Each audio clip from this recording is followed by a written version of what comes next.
is at 300 West.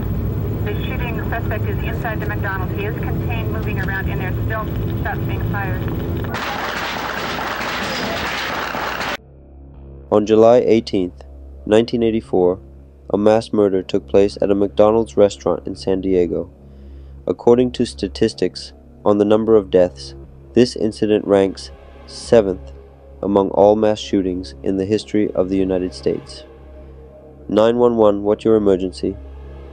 July 8th, 441-year-old James Huberty said his wife, Etna, he thought he was mentally unstable. 2 days later, on July 17th, James called the psychiatric hospital and requested an appointment and left his contact information. It turned out that the hospital operator did not find the request urgent due to James's polite communication on the phone, and therefore James's request for psychological help was left to be evaluated within 48 hours. At that time, James was thinking of getting a call back from the hospital person the same day.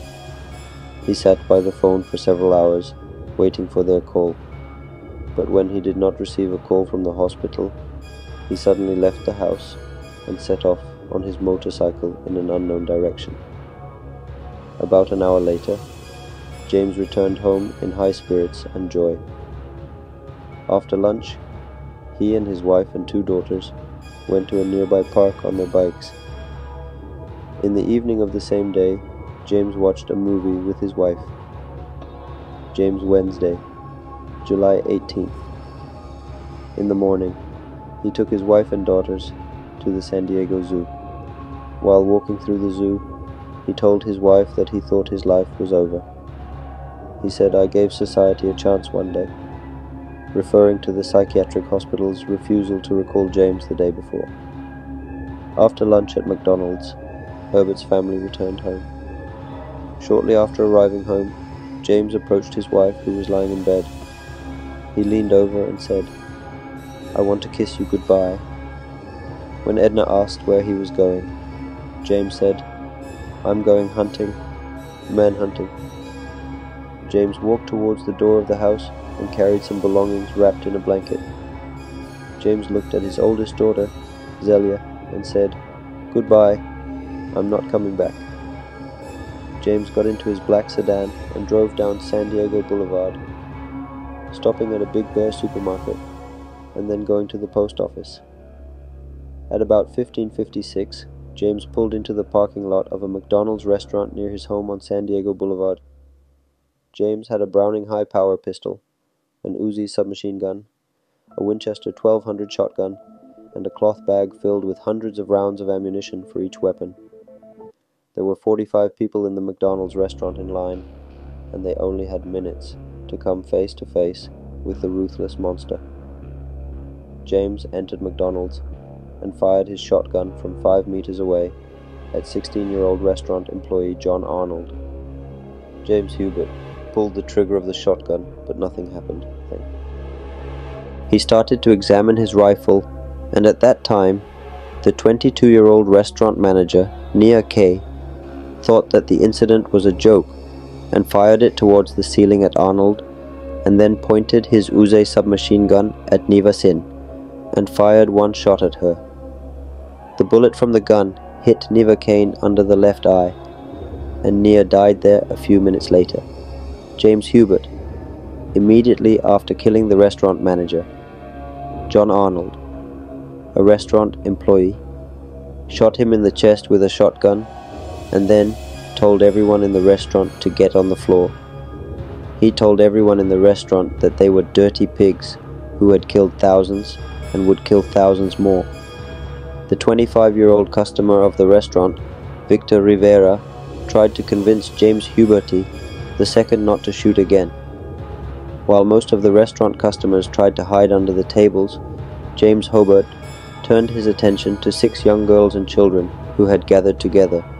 As he approached them, he first killed 19-year-old Maria Colmenar Silva II with a single bullet in the chest, and then shot 9-year-old Claudio Perez several times in the stomach, cheek, thigh, leg, back, and head. His sister Imelda Perez was shot in the arm. James shot 11-year-old Aurora P. but could only injure her in the leg because her 18-year-old pregnant aunt Jackie Rye covered her with her body. Because of this action, James shot Jackie Ray 48 times. Jackie Ray, who lost her life, was not only pregnant, but also had an 8-month-old child named Carlos Reyes. Carlos was sitting next to the dead body of his dead mother and was screaming and crying loudly. James Hubert shouted at Carlos and killed him with a single bullet to the back. James then went around the entire area inside the restaurant and started shooting all the restaurant customers who were hiding under the tables and behind other furniture. Many of these people, ranging in age from 10 to 75, were seriously injured, while some lost their lives immediately at the scene. Many of these people were desperately and bravely trying to protect their families and friends. They were heroically protecting each other from the gunshots, but the ruthless James started killing everyone around him. The first of many 911 emergency calls was made at around 10 o'clock, but the operator who answered the call directed the police team from the wrong scene to another McDonald's restaurant 3 kilometers away. The police officers responded very quickly to the address error, but it took them 10 minutes to get to the correct address. This error increased the opportunity for James to kill as many innocent can as possible. While the police arrived at the scene, a young woman named Lydia Flores drove to the McDonald's parking lot. When she stopped at the food order window, she noticed the broken glass and heard gunshots. When she looked out the window, she saw a criminal firing a gun. In a panic, she quickly reversed the gas pedal of her car and crashed into a fence. The woman, who was afraid to get out, hid in the car with her 2-year-old daughter and sat there until the shooting was over. At approximately 16:05, another car drove towards the McDonald's building. In the car were OST Olfa Felix, 31, his wife Maricel, 23, and their 4-month-old daughter Carlita. When OST Olfa noticed the broken glass of the restaurant, he first thought that the restaurant was under renovation, and that James Heenan, who was walking towards him, was a renovation worker. When James Felix approached his family's car, he shot the entire family with a shotgun and then drove off in the other direction of the McDonald's property. The 3 members of the Felix family were badly injured, but fortunately managed to survive. As James was walking away from them, they got out of the car, and Maricel handed her injured and screaming 4-month-old daughter into the arms of her husband, Horst Olf. At that moment, a young woman named Lucia Velasco, who was running away from the incident, ran past them. OST Olfo handed her daughter Lucia into her arms, and Maricel shouted in Spanish, "Please save your baby." Lucia took the baby to a nearby hospital, and Lucia's husband helped the Felix couple go to a nearby building. He helped them hide there while waiting for medical help. A few minutes after the incident, Omar Hernandez, Joshua Coleman, and David Delgado, 11-year-olds, entered the parking lot of the restaurant on their bikes. They wanted to get drinks from McDonald's, but when they approached the restaurant, they heard people shouting at them in an incomprehensible way from across the street. The frightened children began to look around, but at that moment, James Hubert came out and shot them with a shotgun.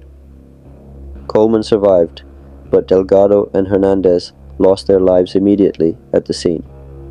After James H.T. shot the children, he noticed an elderly couple named Miguel, 74, and Ada, 69, approaching the entrance of the restaurant.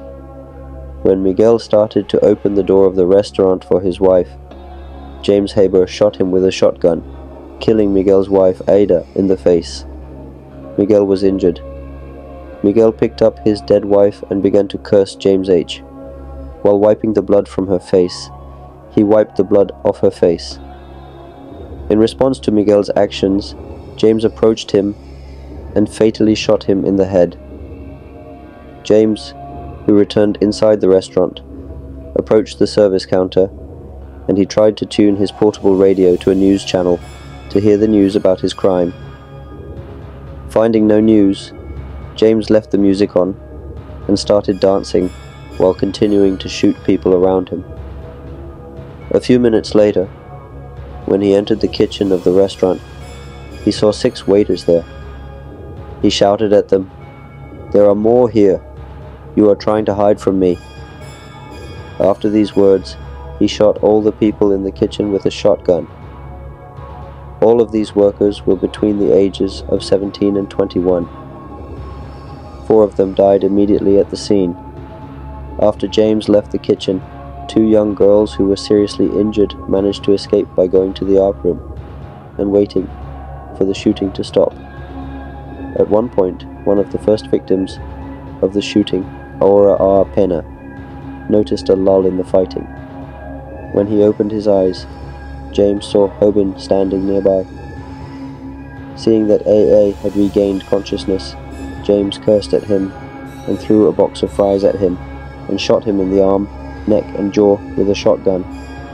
Despite all the injuries he received, Aura survived, but her treatment took longer than anyone else injured in the restaurant.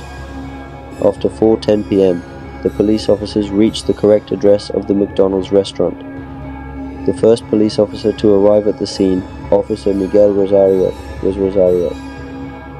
After seeing James H. shoot at the police car, he realized the extent of the crime that was being committed and quickly relayed the information to the San Diego Police Department. Within minutes, reinforcements from multiple police units arrived at the scene. They closed off the entire area around the scene and set up a command post 2 blocks from the restaurant. 175 police officers were strategically placed around the scene. Initially, police were stationed outside the McDonald's restaurant. He did not know how many criminals were inside because James Hub had used several different types of firearms and had fired them frequently in rapid succession. Most of the restaurant's windows had been shattered by bullets, making it difficult for police to observe the incident from a distance. Police were concerned that there were 1 or more criminals inside the restaurant and that they might be holding hostages. One of the men who escaped from the restaurant during the incident told police that there was only 1 criminal inside the McDonald's building who was not holding hostages, but that he was shooting at everyone he encountered. At around 5 p.m., the police officers were joined by SWAT team members who had taken up positions around the McDonald's restaurant. At 5:05 p.m., all police officers and SWAT team members who arrived at the scene were given permission by the San Diego Police Department to shoot the criminal inside the McDonald's. 27-year-old police officer and SWAT team member Charles Foster positioned himself on the roof of the post office, approximately 32 meters from the scene. He had received orders from police commanders to shoot James Hubbard if he could see him clearly. At 5:17 p.m., Charles Foster, James Hubbard, slit his neck and upper torso openly for several seconds. He was able to see James and immediately fired a shot at him. The bullet hit James in the chest and tore the auricular vein under his heart. They built an apartment building and became the manager of this apartment building.